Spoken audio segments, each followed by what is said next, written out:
kekuatan di hidupku, ku dapat dalam Yesus.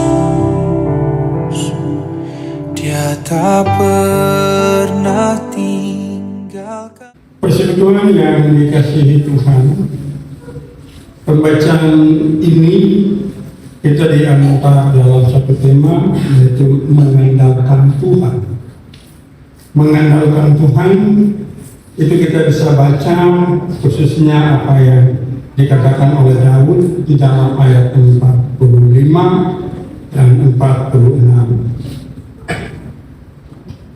Tetapi Daud berkata kepada orang Filistin itu, engkau mendatangi aku dengan pedang dan tombak dan dembing, tetapi aku mendatangi engkau dengan nama Tuhan semesta alam, Allah segala barisan Israel yang engkau tantang itu.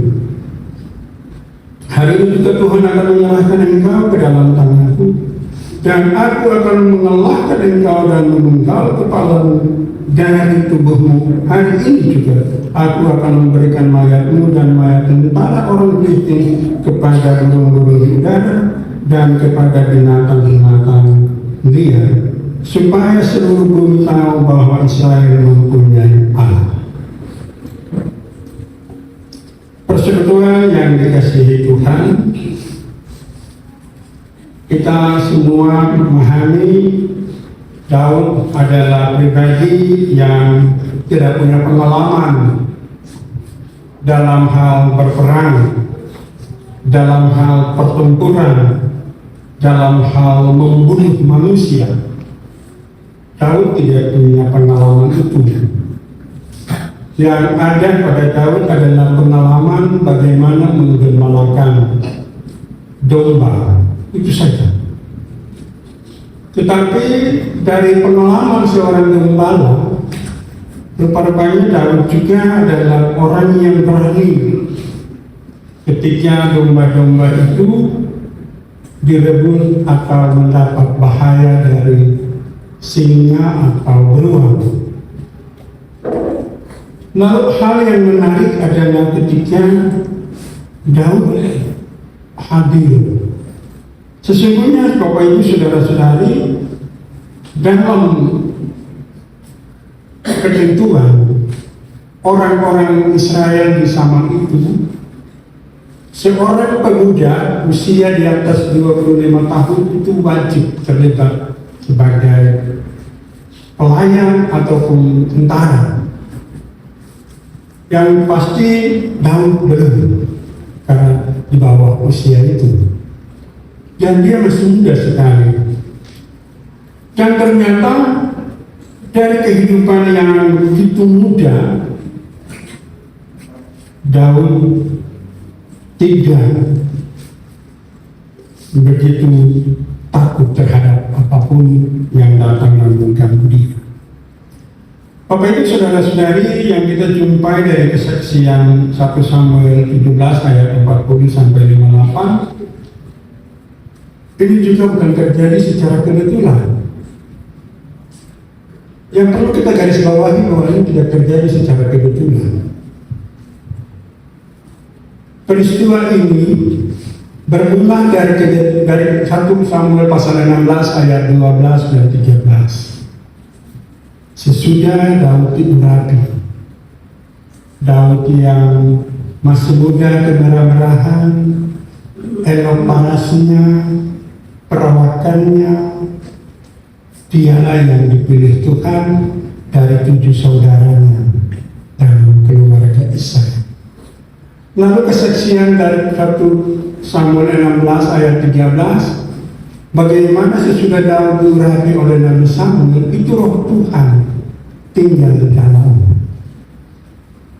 Roh Tuhan tinggal di dalamnya. Kalau seseorang telah menerima kuasa itu, pasti dia berani. Pasti dia kuat. Dan dia tidak takut. Dia tidak takut. Karena roh Tuhan ada di dalam. Nah, Bapak Ibu saudara-saudari yang dikasihi Tuhan, ketika dia menurut kesaksian 1 Samuel pasal 17 ayat 17, Daud datang ke medan pertempuran itu. Datang bukan secara kebetulan.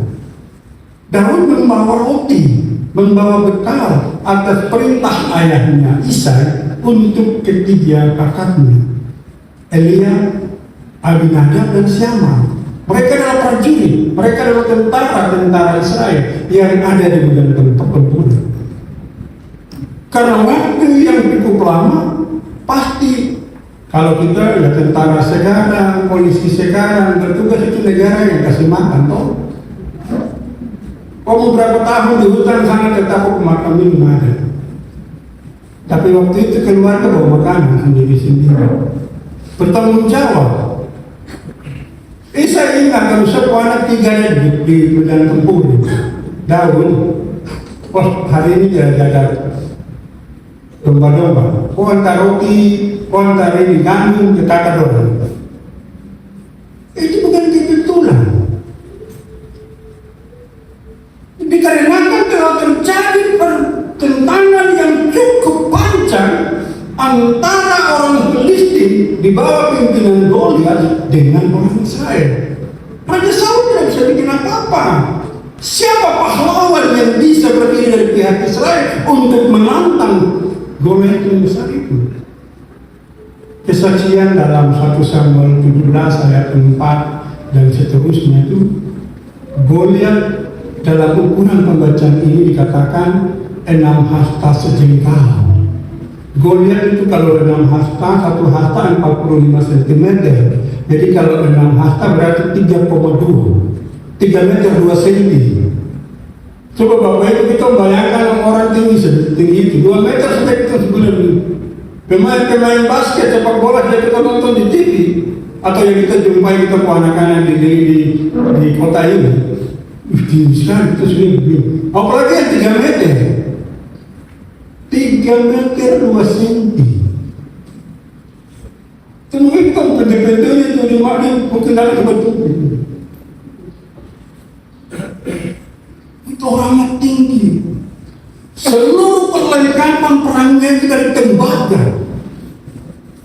Mulai dari dia punya dalam, dia ketopong, dia punya rompi, dia punya perisai, dia punya baju silas, itu semua tembaga. Sampai dia yang di kaki. Yang kita bilang dekat sepak bola, begitu. Itu semua tembaga. Jadi tidak ada celah untuk tombakah, tangankah, lembingkah, bukan lagi. Tidak ada celah.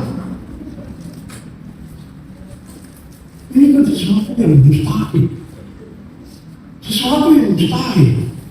Israel siapa yang seperti ini besar? Israel tidak ada.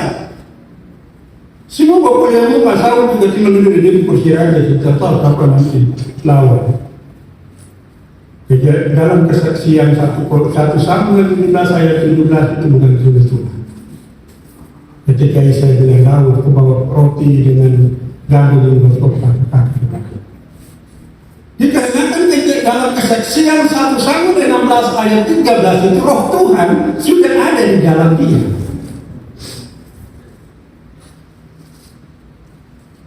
Kalau roh Tuhan ada di dalam dia pasti. Saudara-saudari yang dikasihi Tuhan, melalui kesaksian pembacaan kita dikatakan, ketika orang Kristen itu menunjukkan pandangannya ke arah Daud serta melihat dia dihinanya Daud itu karena ia masih muda kemerah-merahan dan elok parasnya. Masih muda. Pengalaman apa? Di ayatnya yang 42. Kau datang tadi saat awal katakan itu pengalaman perang apa? Itu cuma tahu di dalam kantong gembala isi batu sudah cukup. Alih-alih atau kartapel itu pegang. Cukup isi batu saja.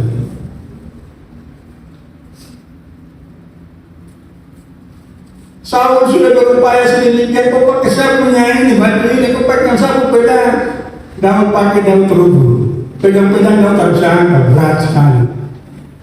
Karena ukuran pedang Raja Saul itu sama dengan yang digunakan oleh Goliat. Beratnya minta ampun. Jadi wajarlah Daud tidak bisa angkat. Masih anak-anak. Masih kategori anak-anak atau pemuda. Tidak bisa. Itu sebabnya Goliat bilang, oke, menurut firman-Nya, kira saya cinta ya kau datang, kau bawa itu batu, kau bawa kakapel, kau bawa itu kemari. Karena ini semua sudah tertutup. Semua sudah terkelai. Batu kecil dilontarkan, dilemparkan, dilepaskan ke mana-mana.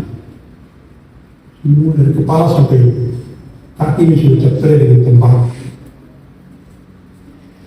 Tapi kalau Tuhan bertindak, siapa mau menolong? Maka apa yang dikatakan oleh percakapan mereka berdua? 43 dikatakan orang Filistin itu berkata kepada Daud, anjingkah aku maka engkau mendatangi aku dengan tongkat? Lalu dari para allahnya orang Filistin itu mengutuk Daud. Bila dia 40 orang Filistin itu berkata kepada Daud, hadapilah aku maka aku akan memberikan dagingmu kepada burung-burung di udara dan kepada binatang-binatang di padang. Daud punya pengalaman dalam 1 Samuel 17 ayat 36 dibilang begini sama Raja Saul, baik singa maupun beruang telah dihajar oleh hambamu ini.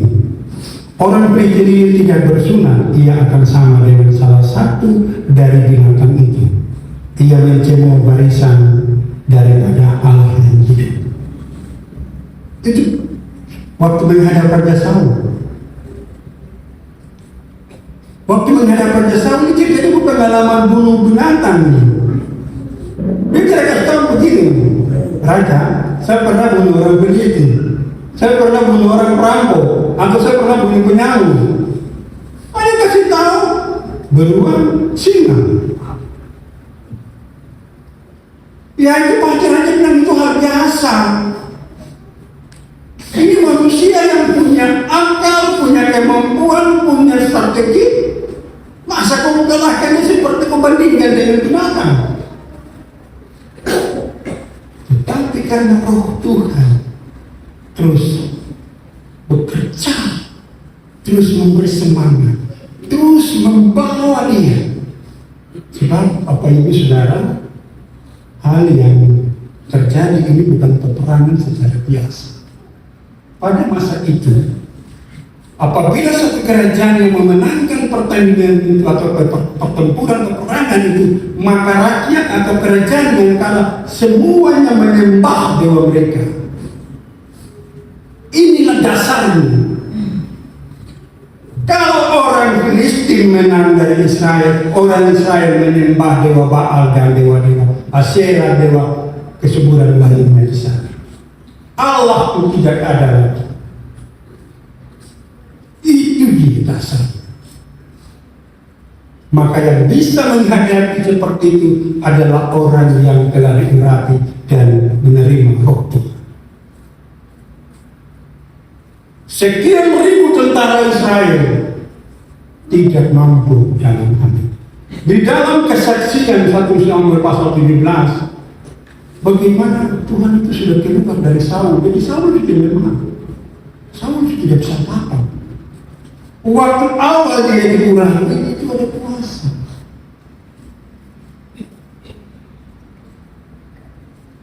Waktu Samuel urapi dia itu ada puasa. Roh Tuhan tinggal di dalamnya. Tetapi ketika dia membuat kesalahan, maka roh Tuhan keluar.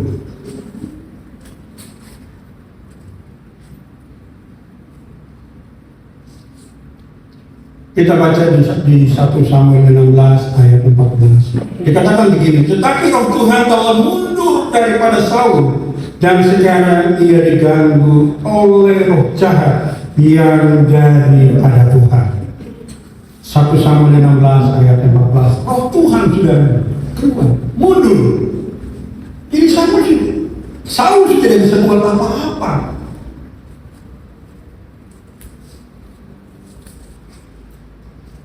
Bapak Ibu, saudara-saudari, dari hal ini kita semua orang percaya harus memahami, mengerti bahwa pertempuran peperangan kita sekarang, kita bercermin dari firman ini, bukan lagi lawan darah yang mati. Tidak seperti yang Daud dan Goliat, tapi kita hadapi penghulu, penguasa udara, roh-roh yang menguasai alam. Ini Daud mati di dalam peperangan. Itu sebabnya Daud katakan di ayat 45. Tetapi Daud berkata kepada Rabbi, engkau mendatangi aku dengan pedang, tombak dan lembing, tetapi aku mendatangi engkau dengan nama Tuhan semesta alam, Allah segala barisan Israel yang kau tantangi. Di dalam Amsal pasal 22, minta maaf, Amsal 18 ayat 10 dikatakan nama Tuhan adalah menara yang kuat. Nama Tuhan adalah menara yang kuat. Artinya kalau orang yang sudah diurapi, orang yang menerima kuasa Tuhan, dia maju dengan nama Tuhan, ini dia akan merasa kekuatan itu luar biasa. Kuatan itu bisa kalahkan negara. Nama Tuhan adalah menara yang kuat. Kesana orang benar berlari dan ia menjadi selamat. Jadi kadang-kadang kita manggil darah Yesus, tapi benarkah kau diurapi? Benarkah kau menerima bagian dari Tuhan itu dalam dirimu? Ada yang bisa membunyikan, menyanyikan, menyampaikan, menyuarakan, tetapi dalam kenyataannya tidak hidup di dalam takut Tuhan. Jauh diurapi. Itu sebabnya dikatakan dalam bagian ini. Lalu dilanjutkan dari ayat 46, hari ini juga Tuhan akan menyerahkan engkau ke dalam tanganku, dan aku akan mengalahkan engkau dan memenggal kepalamu dari tubuhmu. Hari ini juga aku akan memberikan mayatmu dan mayat tentara. Ini kata-kata yang disampaikan oleh Goliat, Daud kembalikan hari. Bahasa itu bahasa pemarah. Ya, kau bicara saya, nanti kau bunuh saya, dan itu kemudian semua dikasih binatang makan, burung-burung makan. Oh juga nanti kau terima begitu. Sama dengan nama Tuhan. Nah Bapak Ibu saudara-saudari, itu sebabnya apa yang kelanjutan dari bahan ini adalah Daud bilang kepada bangsa Israel, dan juga Daud memberitahukan tentang kesaksian ini supaya seluruh bumi tahu bahwa Israel mempunyai Allah. Itu menantang dewa, menantang itu. Orang Filistin punya Baal, menantang orang Filistin punya pusat-pusat peribadatan. Supaya dunia tahu bahwa Allah itu, Allah Israel, Allah yang hidup. Lalu Bapak Ibu saudara-saudari, dalam bagian ini lalu juga menjadi kesaksian. Di ayat 47 dikatakan, segenap zaman ini tahu bahwa Tuhan menyelamatkan bukan dengan pedang, bukan dengan lembing. Jadi kalau ada yang bermarah sudah pegang parang, sudah pegang kayu kampak, itu bukan menyelesaikan perkara. Tenang dan hadapi dengan serahkan pada Tuhan, itu pasti benar. Tapi kalau manfaatkan buku barang-barang itu tidak akan benar. Daud bilang dengan jelas di ayat 47, Tuhan menyelamatkan bukan dengan pedang dan bukan dengan lembing, sebab di tangan Tuhan lah pertempuran, dan Ia pun menyerahkan kamu ke dalam tangan. Ada satu cerita yang saya baca teringat terjadi di daerah Siurut 8, Jamak Siurut 8. Sekelompok pemuda duduk sedang menikmati RW, makan RW. Lalu di keluarga itu ada seorang anak gadis kerasukan setan, kesurupan. Jadi masih makan RW, masih asik. Anak perempuan ini sudah mulai lari keluar, tatak orang. Jadi itu kurang-kurangnya yang dengan itu daging RW itu tahan. Yang satu dia bilang begini, ini kerasukan. Tahan dia. Jadi itu sudah hilang semua langkah untuk melayani anak perempuan ini. Yang satu dia pegang rantainya dengan RW baru dia angkat. Dengan nama nyekes, dia angkat tangan perempuan itu dengan rantai RW. Nah ini itu apa? Yang penting supaya dia digaris ketakut, datang itu takut. Ya karena tidak pernah sembahyang, bukan nama Tuhan bagaimana? Kalau dia melakukan firman Tuhan, bilang dengan nama Tuhan, walaupun saya malah dulu makan pasti barang itu dilari pergi, itu tidak ganggu. Tapi nantang nantang Nero baru bilang dengan nama nyekes. Nyekes itu apa?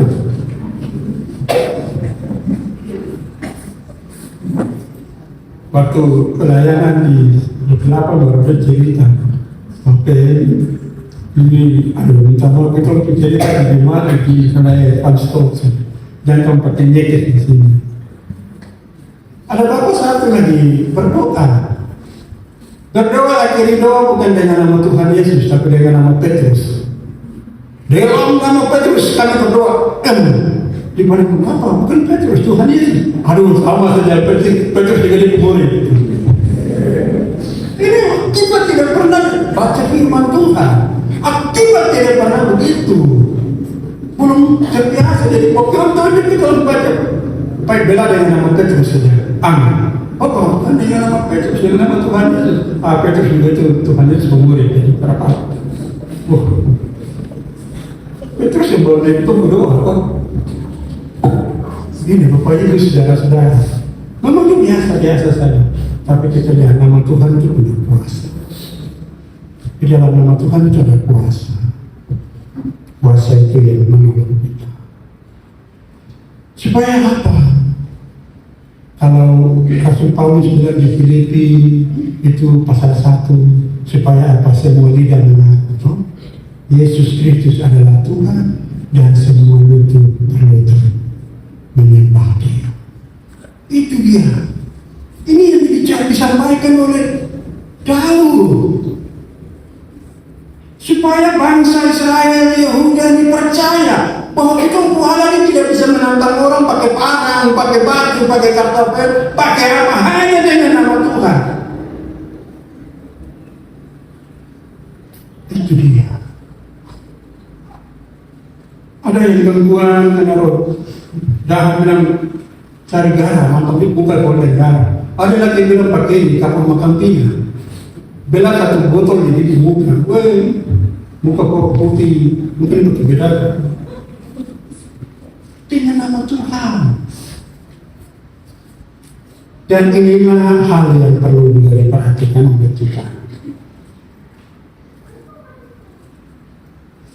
Bagian ini, ketika orang Filistin itu bergerak maju, Bapak Ibu saudara-saudara ayat 48. Coba kita lihat, kita baca bersama-sama.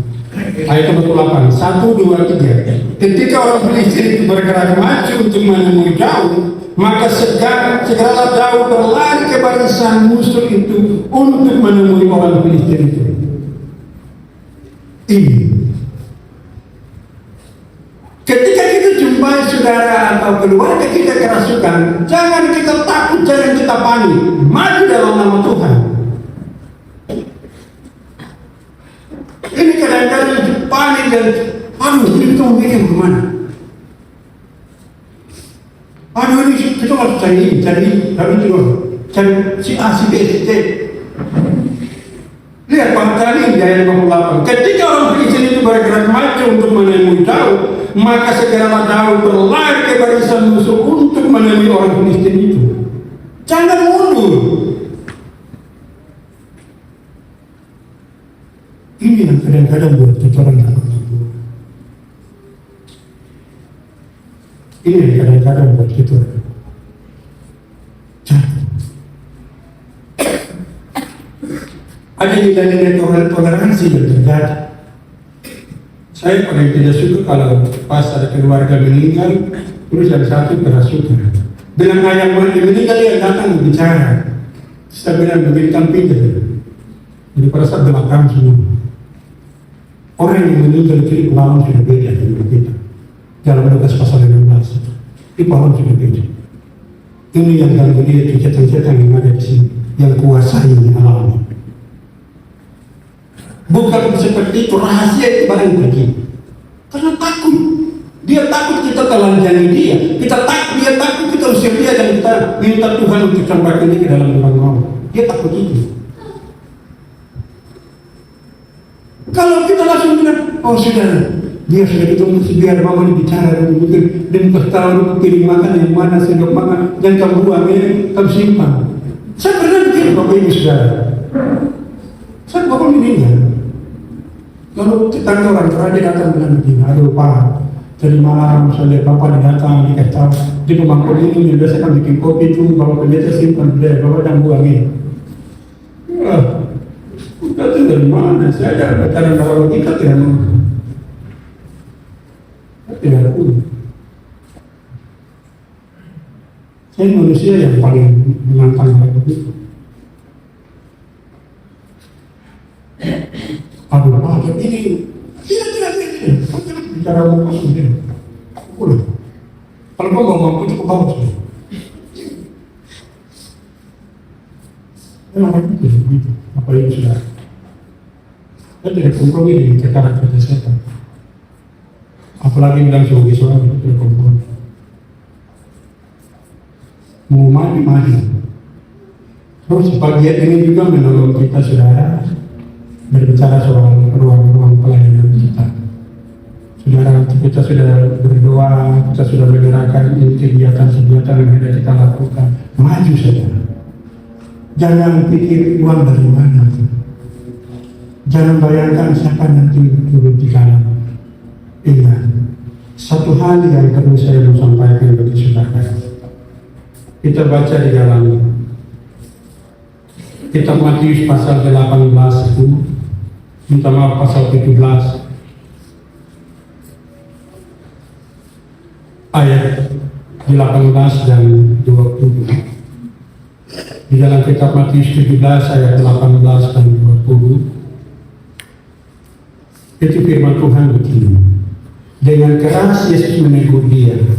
Lalu keluarlah setan itu daripadanya.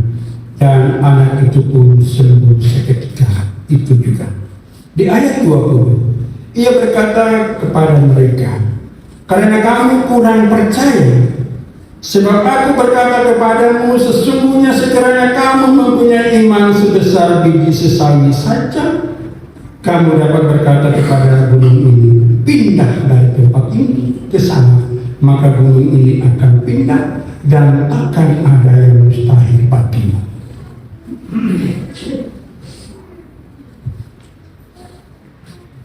Hadapi itu, bicara tentang itu dengan keras. Gangguan ini kadang-kadang dia melulu, dia menyerupai apa-apa begitu. Kita bicara dulu, kita bicara pelan. Dia dibikin harus keras buat pantang. Kita belajar dari perkataan Tuhan Yesus di dalam ayat ke-18 dari Matius 17, lalu di ayatnya yang ke-20. Tapi Bapak Ibu saudara-saudara di ayat 21, coba buka lagi di dalam ayat 21. Itu lebih keras lagi. Dalam Matius 17 ayat 21 dikatakan hal ini tidak bisa diselesaikan dengan itu saja. Harus doa dan berpuasa. Supaya kita dapat apa? Diurapi, dapat urapan. Kalau kita tidak doa puasa, ya tidak.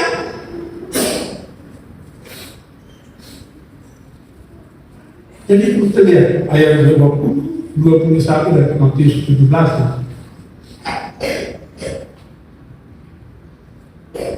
Kalau kita tidak pernah lakukan itu, bagaimana ada puasa dalam diri kita? Ini kan Bapak Ibu saudara-saudara. gelap hidup saya. Ada satu pengalaman rohani yang saya jumpai ketika saya masih jabatan pengatua, itu sebagai koordinator majelis di Rayon Maspor. Ada seorang pemuda kerasukan setan, karena kami ada di kantor, saya di kantor, dan yang terdekat dengan keluarga itu adalah saya, rumah terdekat. Lalu ada bapak satu, dia pegang air satu gelas, dia datang, dia taruh di pinggir kepala dari pemuda ini, bilang begini, saya mau berdoa. Dia pas taruh gelas dengan air itu berdoa begini, pemuda ini buka mata dari dalam begini, bah, percuma kau berdoa siapa? Asal berdoa kau karena kau kerasukan setan. Oh, saya juga ada di kau. Setan juga ada di ketua itu yang berdoa itu. Jadi masa setan menciptakan tidak bisa tuh. Akhirnya baca dengan hormat dengan air itu berdiri dan keluar. Malu tuh. Setan bisa membuka seluruh rahasia kita. Kalau kita tidak hidup kudus, tidak hidup di hadapan Tuhan yang hidup, setan bisa buka rahasia. Ini ayat 21 bilang harus doa keras. Kalau kita bisa dapat kuasa, bisa dapat kekuatan untuk bisa kita dengan Tuhan. Dan akhirnya saudara-saudari yang dikasihi Tuhan, apa yang kita dapat? Ada banyak hal yang Raja Daud sampaikan di dalam Mazmur, di dalam beberapa Mazmur yang luar biasa, seperti Mazmur 124 ayat 1 sampai dengan 8. Jikalau bukan Tuhan yang melihat kita, pasti kita sudah mati. Di ayat 8 dibilang pertolongan kita adalah dalam nama Tuhan yang menjadikan langit dan bumi. Demikian juga di Mazmur 18 ayat 6 sampai 9. Tuhan di pihak kita, aku tidak akan takut. Apakah yang dapat dilakukan manusia terhadap aku? Kalau Tuhan ada di pihak kita, kita tidak bisa takut. Maju. Segala sesuatu yang terjadi dalam kita hadapi itu bukan secara kebetulan. Kita ada sesuatu yang Tuhan telah percayakan dari kita untuk dia mengalami. Daud datang bukan soal bawa roti dan janji bagi kata-katanya, tetapi Daud datang supaya Tuhan membuat perkara besar bagi orang Israel di hadapan orang Filistin lewat anak Tuhan. Dengan demikian Bapak Ibu saudara-saudari, bagaimana mengandalkan Tuhan? Hal yang pertama, renungkanlah firman Tuhan siang malam. Renungkanlah firman Tuhan siang malam. Itu orang yang mendengarkan. Yang kedua, Bapak Ibu saudara-saudari, lakukanlah firman Tuhan itu semampunya saudara bisa. Lakukanlah firman Tuhan yang saudara baca, saudara dengar, semampu yang saudara bisa. Lalu yang ketiga, saudara-saudari yang dikasihi Tuhan, di Matius 17 ayat 21 tadi, ada ruang-ruang waktu di mana kita harus melakukan coba dan puas. Itu orang yang mengandalkan Tuhan, orang yang merendahkan diri dan mengutamakan Tuhan dalam hidup. Lalu hal yang terakhir, Bapak Ibu saudara-saudari, tidak seorang pun di dalam dunia ini yang tidak masalah. Semua punya masalah. Hadapilah dengan hati yang tenang, kepala yang dingin, dan juga di dalam Tuhan. Maju. Bagi Tuhan tidak ada yang mustahil. Pasti memberi kita jalan terus. Memberi kita bagian yang bisa menolong kita untuk menyelesaikan persoalan. Tuhan memberkati firman-Nya bagi kita semua pada persekutuan yang sangat ini. Amin. Setia menopangku, berseru berharap dalam Yesus. Ajaib Kau Tuhan, penuh ku